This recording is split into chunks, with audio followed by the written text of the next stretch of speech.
आजकल पेट की समस्याएं जो हैं वो बहुत ज़्यादा अमूमन देखने को मिल रही हैं। और अगर आपका पेट सही नहीं रहता है, पाचन क्रिया अगर आपकी सही नहीं है, तो फिर आपकी हेल्थ जो है वो सही नहीं रह सकती है। इस टेंशन की ज़िंदगी में जिस तरीके से भागदौड़ की ये ज़िंदगी चल रही है, उसमें पेट को लेकर हमें बहुत ज़्यादा सजग रहने की ज़रूरत है। और आज इसी से रिलेटेड हम बात करने जा रहे हैं डॉक्टर अजय, जो कि चेयरमैन और एचओडी हैं। सर, किस तरीके से देखते हैं, अगर पेट से रिलेटेड देखा जाए, खान पान सारी चीज़ें पेट से ही होकर गुजरती हैं, अगर वो चीज़ सही नहीं है सर, किस तरीके से ध्यान रखा जाए इस टेंशन भरी ज़िंदगी में? ये एक अच्छी बात है। अगर आप हमारे ट्रेडिशनल सिस्टम ऑफ मेडिसिन में देखें तो उसमें तो कहा यही जाता था कि सारे शरीर की बीमारियां पेट से ही चलती हैं।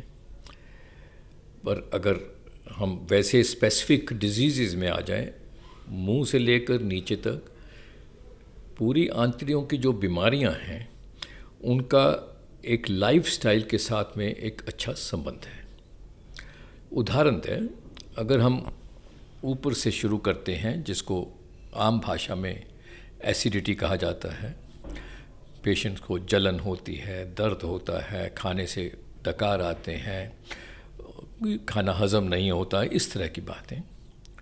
ये एक सो कॉल्ड हमारी साइंस में उसको कहा जाता है एसिड पेप्टिक डिजीज़। बिना स्पेसिफिक्स में जाए हुए इन सब का लाइफस्टाइल के साथ में बहुत एक अच्छा एक रिलेशनशिप है। अगर हम अच्छा लाइफस्टाइल रखेंगे तो ये चीज़ों से भी छुटकारा पाया जा सकता है या दवाइयाँ कम हो सकती हैं। अब वो क्या है लाइफस्टाइल? लाइफस्टाइल में जब हम बातें करते हैं तो मेनली आता है व्यायाम, एक्सरसाइज, और भोजन जो हम खाना खाते हैं, और तीसरा जो पदार्थ और ज़्यादा नुकसान करते हैं जैसे स्मोकिंग, अल्कोहल, ये सब एक लाइफस्टाइल का। और इसके साथ में एक बहुत इम्पॉर्टेंट पार्ट है कि मानसिक तनाव। अगर मानसिक तनाव भी रहता है तो वो भी इसमें कंट्रीब्यूट करता है। तो अगर मैं उसको लेकर चलूँ तो ये एक्चुअली जो चीज़ मैं बताने वाला हूँ ये ऑलमोस्ट सारे इंटेस्टाइन्स की बीमारियों में लागू होती है। कि भोजन के लिए एक शब्द हमें रखना है। हम वैसे भी भारतीय होने के नाते हम कहते हैं कि हर चीज़ में मॉडरेशन चाहिए, कोई भी। और उसी तरह से इसमें भी मॉडरेशन, चाहे वो खाने की मात्रा है कि स्मॉल फ्रीक्वेंट मील्स, थोड़ा थोड़ा करके बार बार खाने का, बहुत ज़्यादा oily, spicy, sweet food avoid करें। इसमें अल्टीमेटली जैसे कहते हैं कि हम बहुत 100% ऐसे नहीं कहते आप बिल्कुल ये नहीं खाइए, बिल्कुल ये नहीं खाइए। हर चीज़ में मॉडरेशन चाहिए, हर चीज़ में एक डिसिप्लिन चाहिए। थोड़ा खाएं, सब बैलेंस्ड खाना चाहिए। क्योंकि अगर हम एक चीज़ को, आजकल बहुत गूगल में बड़े फैशन चलते हैं कि जी हमने एक चीज़ को बिल्कुल ही टोटली फैट फ्री डाइट या total fat diet, carbs diet, वो नहीं चलता। बैलेंस्ड फूड चाहिए। पूरे शरीर को हर चीज़ की न्यूट्रिशन की आवश्यकता है, प्रोटीन्स भी चाहिए, फैट्स भी चाहिए, कार्बोहाइड्रेट्स भी चाहिए। सो मेरा सबसे यही एक कहना है कि जितनी भी ये एसिडिटी की तकलीफ़ें हैं, small frequent meals, avoid excess of everything, have everything in moderation. और कोई पर्टिकुलर स्पेसिफिक चीज़ आपको ज़्यादा नुकसान लगती है तो वो आप इंडिविजुअल इंटॉलरेंस हो सकती है, उसको अवॉइड करें। और पानी की मात्रा भी उसमें मॉडरेशन में रखें। सो एक ये भोजन के बारे में है। और दूसरा है स्मोकिंग। एक ऐसी चीज़ है जो थोड़ी मात्रा में भी नुकसान करती है। अभी तक हमें ज़्यादा ज्ञान ये है कि जी फेफड़ों को नुकसान करती है, हार्ट को नुकसान करता है, ब्रेन को नुकसान करता है। पर स्मोकिंग का अंतर इसमें पेट की बीमारियों में भी ऊपर से लेकर नीचे तक है। दिक्कत क्या है कि बहुत से लोग हैं जिनको स्मोकिंग की आदत पड़ चुकी है, वो कहते हैं डॉक्टर साहब हमारी गैस पास नहीं होती अगर हम स्मोकिंग नहीं करते। तो ये सब आदत पड़ चुकी हैं, इससे निकलने में समय लगता है। पर उसके छोड़ने के लाभ ज़्यादा हैं, नुकसान टेम्परेरी हैं, वो ठीक हो जाते हैं। और यही हालत शराब की है। शराब का भी एक्सेस जो है वो डैमेज करता है, वो बाकी चीज़ें शरीर में जैसे हार्ट में है या और जगह करता है, पर जो बेसिक चीज़ है, जो गैस्ट्रोएंटरोलॉजी मेरा जो सिलेक्टेड फील्ड है, उसमें लिवर और पैंक्रियास, ये दो चीज़ें उसके अटैक में हैं। आज के दिन में हमारे देश में शराब से रिलेटेड लिवर की प्रॉब्लम बहुत बढ़ी रही है और वो अभी नुकसानदायक है।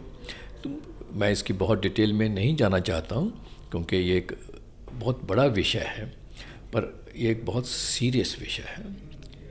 एक सेइंग है हमारे एक टीचर की तरफ से कि जो शराब लेते हैं उनमें से 1/3 का लिवर डैमेज होता है, 1/3 का पैंक्रियास डैमेज होता है और 1/3 वो जीते हैं इसका प्रचार करने के लिए कि शराब नुकसान नहीं करती।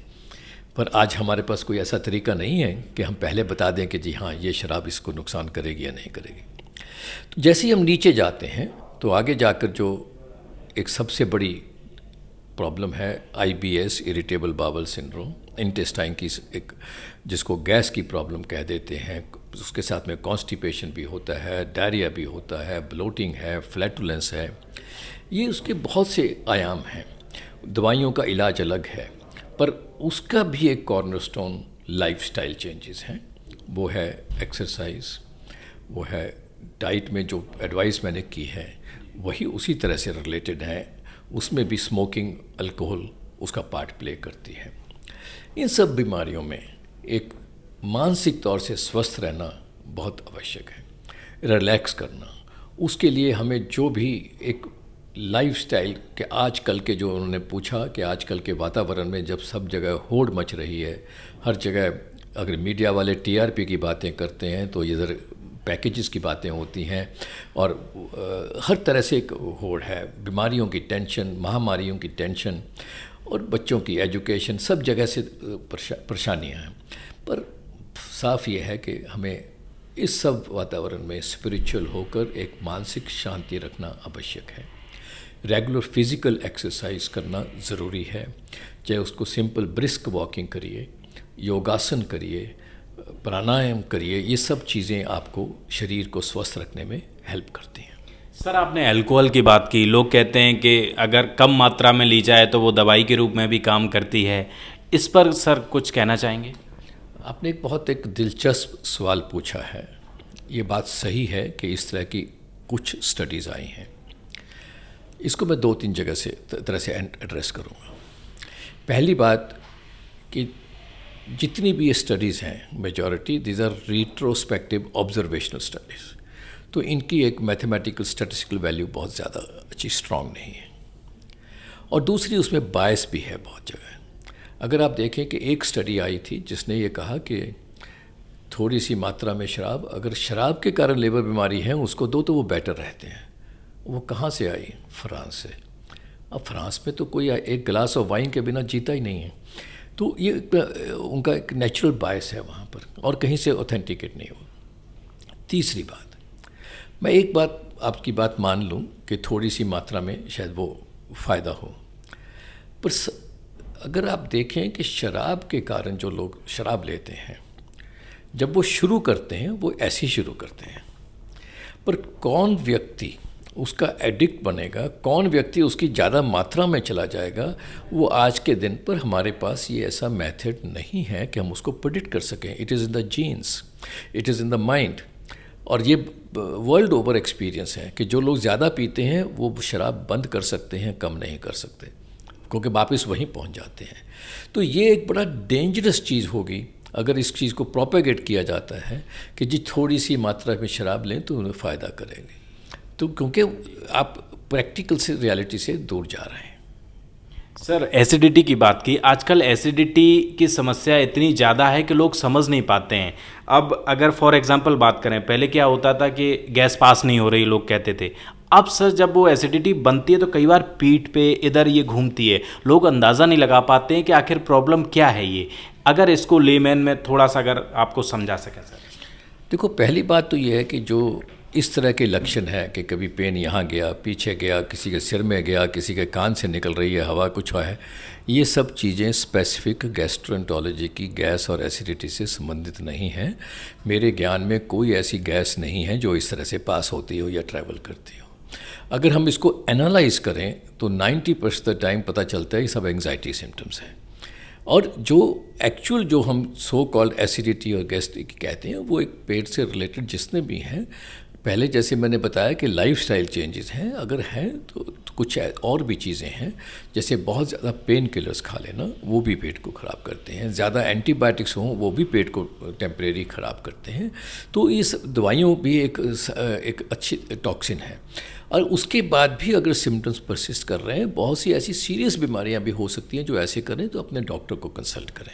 वो डॉक्टर अगर ज़रूरत समझेंगे, एक रेड फ्लैग साइंस होते हैं कि अगर वेट कम हो रहा है, हीमोग्लोबिन कम हो रहा है, कुछ भूख कम हो रही है, तब उसको इन्वेस्टिगेट किया जाता है और वो स्पेसिफिक बीमारी को ढूंढकर उसका इलाज किया जाता है। वो एक जनरल उस भाषा में हम नहीं बता सकते। सर, एक बीमारी है पैनक्रियाटाइटिस, ये किस तरीके की बीमारी है और क्या ये कैंसर का रूप ले सकती है? पैंक्रियास एक शरीर का महत्वपूर्ण अंग है जो कि इस हिस्से में होता है। इसके दो ब्रॉड मेन फंक्शन होते हैं। एक वो जूस बनाना जो कि खाने को हजम करता है, दूसरा इंसुलिन बनाना। इसकी सूजन को पैंक्रियाटाइटिस कहा जाता है। ये सूजन दो तरह की हम ब्रॉडर कहते हैं, जिसको एक्यूट, जिसका कि पहले पैंक्रियास हेल्दी था पर एक्यूट हुआ है, और इसके मेन कारण होता है पित्त की थैली से जब पथरी नीचे ट्रैवल करती है, या शराब के माध्यम से होता है, या फिर और कुछ ऐसे कारण भी होते हैं जिनका कई बार नहीं पता, कुछ दवाइयाँ भी हैं जो कर देती हैं। एक्यूट पैंक्रियाटाइटिस जब सीवियर होता है, जो कि 100 में से 15 मरीज़ ऐसे होते हैं जिसमें वो लाइफ को भी रिस्क कर देता है, पर अदरवाइज़ वो कैंसर में कन्वर्ट नहीं होता। और अगर ठीक हो जाता है और उसका बेसिक कारण ढूंढ लिया जाए और उसका इलाज कर दिया जाए तो वो स्टेबल हो जाता है। दूसरा होता है क्रॉनिक मेडिकल भाषा के मतलब से जो लंबे अरसे की बीमारी और बार बार परमानेंट डैमेज है और बार बार तंग करता है। इसकी भी अल्कोहल इसका भी इम्पॉर्टेंट कारण है। इसके अलावा बहुत से कारण ऐसे हैं जो हमें नहीं पता चलते, कुछ हेरिडिटरी भी हैं। ऐसे में हमें जो ट्रीटमेंट का जो हमारा बेसिक मोटिव है कि उसमें हमें पेन, डायबिटीज़ और जो जूस की कमी से खाना हजम नहीं होता, इन 3 चीज़ों को इलाज करना है। उसको हम जड़ से ठीक नहीं कर सकते। आपने जो सवाल पूछा कि क्या ये कैंसर में जा सकता है, ये क्रॉनिक पैंक्रियाटाइटिस वाले पेशेंट्स में नॉर्मल से ज़्यादा चांसेस होते हैं कैंसर में जाने के, पर उसमें इतना भी नहीं डर जाना कि हम सारा कैंसर को, इसमें कुछ परसेंटेज ऑफ केसेस ऐसे हैं जो कि कैंसर में जा सकते हैं। तीसरी जो पैंक्रियास की बड़ी बीमारी है वो पैंक्रियास का कैंसर है। वो एक अपने आप में एक अलग बीमारी है और हमने देखा है पीछे से ज़्यादा इंसिडेंस बढ़ रहा है और ये एक ख़तरनाक कैंसर है। पर अगर जल्दी डायग्नोस हो जाए, अर्ली डायग्नोसिस हो जाए, तो उसका ऑपरेशन से इलाज भी संभव है। सर, आज की इस भाग दौड़ भरी ज़िंदगी की बात करें, फास्ट फूड कहीं हम लोग देखते हैं, पिज़्ज़ा, बर्गर, समय नहीं है तो मंगा लिया, इस पर थोड़ा सा खान पान पर आप क्या कहना चाहेंगे? जब मैंने कहा कि मॉडरेशन ऑफ एवरीथिंग, पर उसमें यह भी कहूँगी हम इसको सब जंक फूड की कैटेगरी में डालते हैं।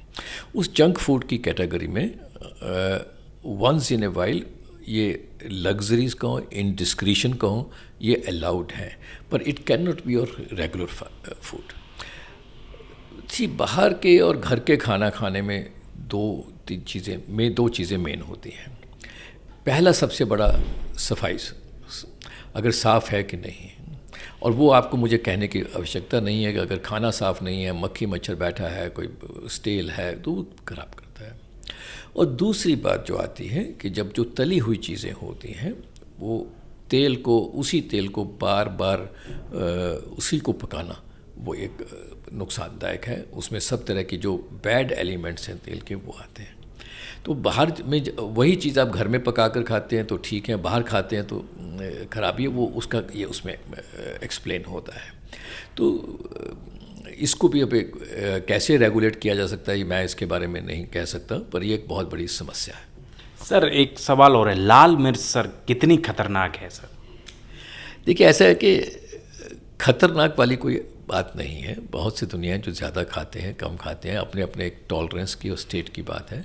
कुछ लोग तो ये भी आर्गू करेंगे कि शायद ये अच्छी बात है, प्रोटेक्टिव है काफ़ी चीज़ों में, पर हाँ ये इंडिविजुअल टॉलरेंस है। अगर आप हाँ अब ऐसी बात हो गई है कि कुछ ऐसे रिसेप्टर्स आइडेंटिफाई हुए हैं जिस पर से जो कि लाल मिर्च को भी जो उसको स्टिमुलेट करती है और सिम्टम्स करती है। पर अगर स्पेसिफिक चीज़ कहें कि जी हम उसको ब्लेम कर सकें कि भी इससे ये बीमारी हुई, इससे बीमारी, ऐसा नहीं हम कह सकते। एटलीस्ट जो हमारे मॉडर्न सिस्टम ऑफ मेडिसिन से हम ये नहीं कह सकते। एक आखिरी सवाल सर, क्या मैसेज देना चाहेंगे आजकल के जो युवा हैं, और अल्कोहल हो, स्मोकिंग हो, कई सारी चीज़ें, जंक फूड हो, सर किस तरीके से बचा जाए या लिमिट में रह के, ताकि इन बीमारियों से बचा जा सके? युवाओं को मैं यही कहूँगा कि पहली बात टेंशन फ्री रहो, खुश रहो, मस्ती से रहो, पर उस मस्ती में इस लिमिट को क्रॉस मत करो कि जो चीज़ें शरीर को नुकसान करें उनका भी आप उससे बचे रहें। सिगरेट जैसी चीज़ें, नशे की चीज़ों से दूर रहिए। बाकी हर चीज़ में ज़िंदगी में बैलेंस बना कर रखें। एक्सेस हर चीज़ का ख़राब है, और जब ये सब कुछ कर रहे हो तो अपनी रेगुलर गेम को मत भूलो और उसको करना है। और अगर आपने युवाओं की बात की है तो आजकल एक और चीज़ है जो ख़तरनाक होती जा रही है, उसके बारे में कहना चाहूँगा कि आजकल बड़ा फैशन है कि जिम में जाना बड़ी अच्छी बात है। वह जिम में जाकर जो सप्लीमेंट्स लेते हैं, मैं उनको कहूँगा कि कुछ उसमें ऐसे सप्लीमेंट्स हैं जो लिवर को नुकसान करते हैं। तो आप अगर सिंपल प्रोटीन का कंजप्शन करते हैं तो वो ठीक है, पर उसके अलावा कुछ और चीज़ें नहीं लें, वो फिर लिवर को नुकसान कर कर वो हॉस्पिटल में पहुंचाते हैं। बात करने के लिए बहुत बहुत शुक्रिया। कैमरा पर्सन चंदन के साथ दिल्ली से हृदय यादव, न्यूज़ पॉइंट।